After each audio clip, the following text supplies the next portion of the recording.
I get such good questions from you guys. Okay, so this one is about peeling nails and if the nail polish is recommended for peeling nails or it's not recommended. Yes, I have two questions I haven't seen addressed anywhere related to using Dazzle Dry, which I love, but it has caused peeling I have never experienced before and I'm working to remedy. First, I have seen some people say that filing the nails is better than clipping. But then it seems to me that filing a peeling edge is far more likely to cause additional tearing, peeling, and that if possible, clipping the nail below the peeling and then filing would be better. Do you think that's correct, or there is a different way for me to think about this? Okay, so I really don't think it makes a difference. Somehow, and I have to make another video about it, like a separate video, but I actually made a video about the difference between clipping the nails and filing the nails. I don't feel it makes any difference.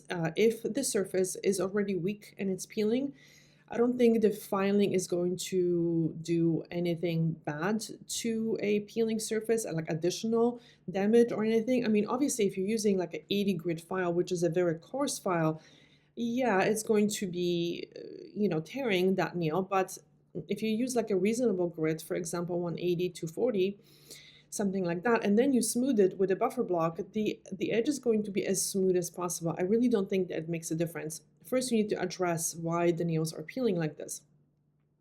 Some nails are more prone to peeling.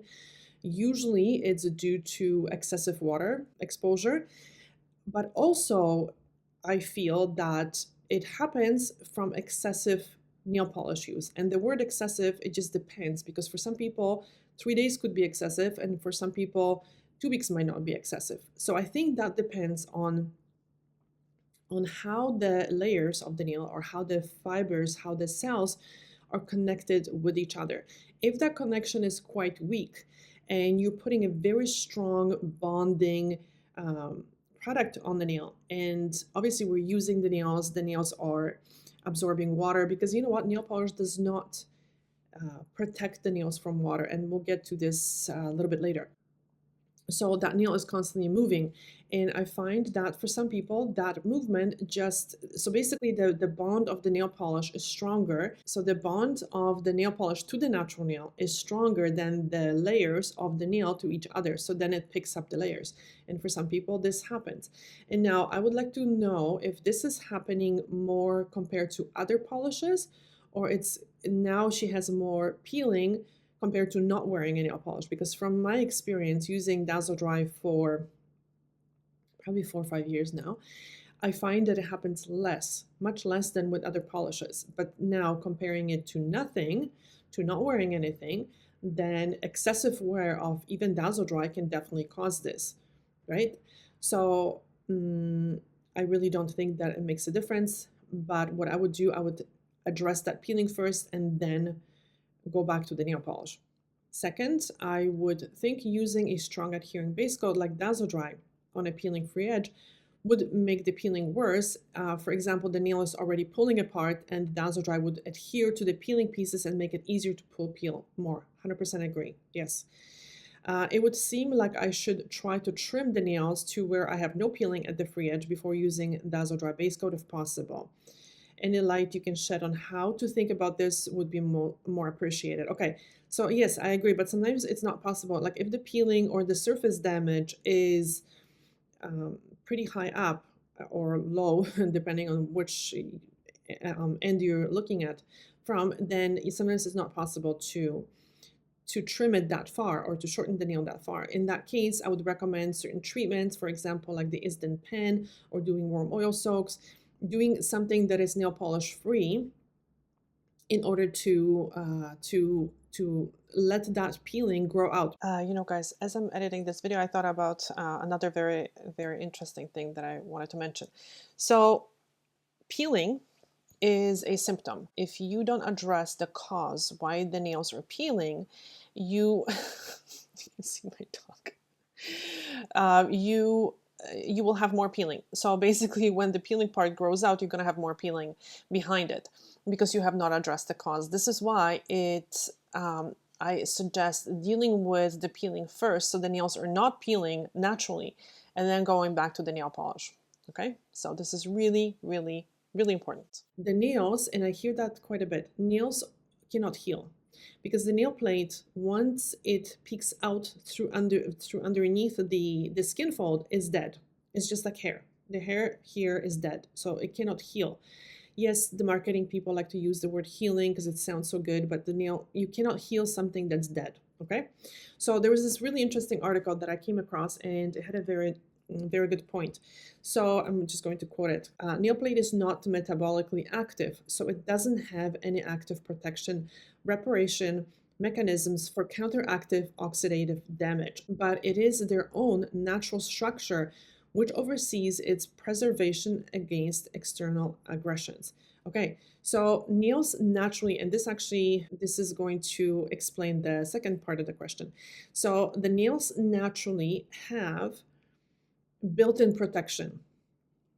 Okay, so the 30%, the top 30% of the nail, it is made in a way that it protects the nail from the outside, and it protects the nail from tearing and breaking.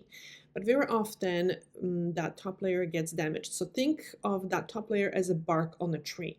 So the bark on the tree protects the tree, but once the bark is gone, then the inside of the tree can get damaged, right? And what happens is very often that we see that when people do manicures, they buff the nail quite a bit because they buff the nail to make the nail surface smooth, so the nail polish goes on like glass. Because nobody wants to put nail polish on an uneven surface. But unfortunately, when you do that, you're exposing the lower layers of the natural nail that get damaged quite a bit. So then first you damage the nail, and then you are protecting it with a coat of nail polish that can further damage the nail plate. I'm going to link the article below, which explains that the nails actually can get damaged from nail polish application, and quite quickly actually. So another part of the question, you recently did a video on polish being more damaging than not wearing any. Yes, and I have seen a post from an avid Dazzle Dry user who recommends never showering with bare nails to avoid water damage, but that would seem a bit contradictory to what you have said. I am much better about using gloves and avoiding having nails in water or chemicals, but wondering what your thoughts are regarding hand washing, shampooing, etc. Particularly when I'm taking 1 or more days polish off to focus on warm oil soaks and other nail care. In my opinion, it's better to not to remove that bark, that protective layer from the nail, and then trying to protect that nail because the nail is stripped of majority of its structure, right? So in some cases, I do recommend when the nail is, or the finger is so sensitive, nail cannot be sensitive because it's dead, but because the nail is so thin, you can actually feel the nail bed, which has a lot of nerve endings, and it's very sensitive. So sometimes wearing a nail polish helps, but again, it's not just like, okay, never shower without having nail polish. I think it's just a very general advice. Again, it just depends, and not to just blindly always have to wear nail polish, because if someone has healthy nails, they don't have to use nail polish to protect their nails, right? So it's much better to use gloves, in my opinion, as well, and to avoid having the nails in water and chemicals. Yes, some detergents can really strip the nails of oils, and the oils are also a protective layer on the nails too.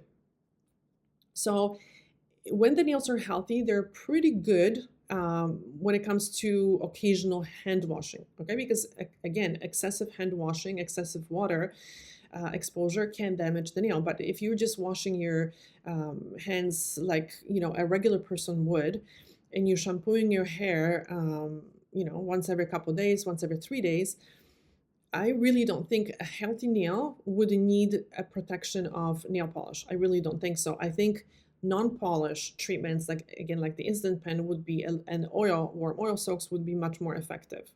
And also, let's not forget that the nail polish actually raises the moisture level in the nail, because it kind of seals the top layer of the nail, and the moisture comes not only from the outside but also from the inside, and the nail polish raises the moisture level. So really, nail polish cannot dry out the nail when it raises moisture level in the nail. So I hope this video answered some of your questions, and thank you so much for sending me the questions. Thank you so much for watching the video. Bye.